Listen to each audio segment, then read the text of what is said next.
రాష్ట్రాలకు అప్లై అవుతుంది. కానీ ఏం మాట్లాడుతున్నారు వీళ్ళు? అర్థం లేని మాటలు. జిఎస్డిపిని ఆధారంగా చేసుకోండి అంటారు. నేనేమంటున్నా అంటే జిఎస్డిపిని ఆధారంగా చేసుకుంటే అంబానీకి కూడా 1 లక్ష ఓట్లు ఇవ్వాలి. మనం ఆర్థిక పరిస్థితులు ఈ రోజు జిఎస్టిపి బాగుండొచ్చు. అంటే జిఎస్టిపి అనేది వ్యక్తులకు సంబంధించింది కాదు కానీ రాష్ట్రాలకి ప్రాంతాలకు సంబంధించినటువంటి అంశం. ఇటీవల కాలంలో అది ఒక పెద్ద జోక్ అయిపోయింది. ఒక్క నిమిషం సార్, ఒక్క నిమిషం ప్లీజ్.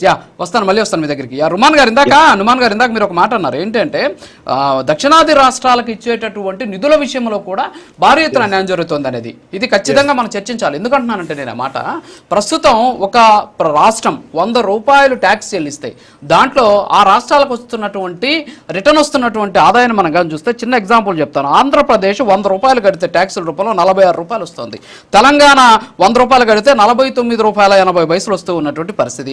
అదే మనం ఉత్తరప్రదేశ్ కానీ చూస్తే 100 రూపాయలు వాళ్ళు ఇస్తే 333 రూపాయలు వాళ్ళకి వెనక్కి వస్తూ ఉన్నటువంటి సిచ్యువేషన్ ఉంది. కేవలం ఇదొకటే కాదు, మధ్యప్రదేశ్ 279 రూపాయలు వెనక్కి వస్తుంది. అంటే 100 కడితే ఇంత వాళ్ళకి వెనక్కి వస్తూ ఉన్నటువంటి సిచ్యువేషన్.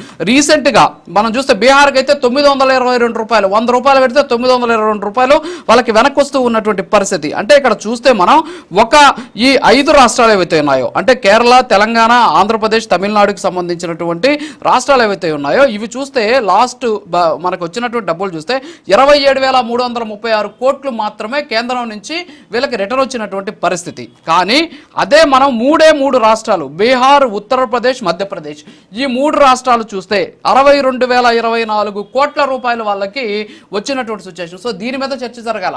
డిలిమిటేషన్ పక్కన పెట్టండి, సీట్ల సంఖ్య పక్కన పెట్టండి, వాణిని వినిపించడం పక్కన పెట్టండి, కనీసం పన్నులు కడితే ఆ పన్నులో నుంచి వచ్చేటటువంటి ఆదాయంలో ఈరోజు ఎంత దౌర్భాగ్యకరమైనటువంటి పరిస్థితుల్లో దక్షిణాది రాష్ట్రాలు ఉన్నాయి. వాటి గురించి కూడా చర్చ జరగాలి. ఏమంటారు? 100% సార్, అదే నేను మాట్లాడుతున్నాను. ఈ అన్యాయం గురించి నేను మాట్లాడుతున్నాను. నేను రిలీజియన్ ఆధారంగా, కమ్యూనిటీ ఆధారంగా, జనాభా ఆధారంగా కాదండి.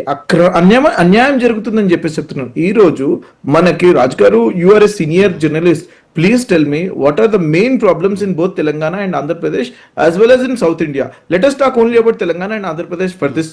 దీంట్లో మనకి ఉన్నటువంటి ఈ 2 ప్రభుత్వాలు అక్కడ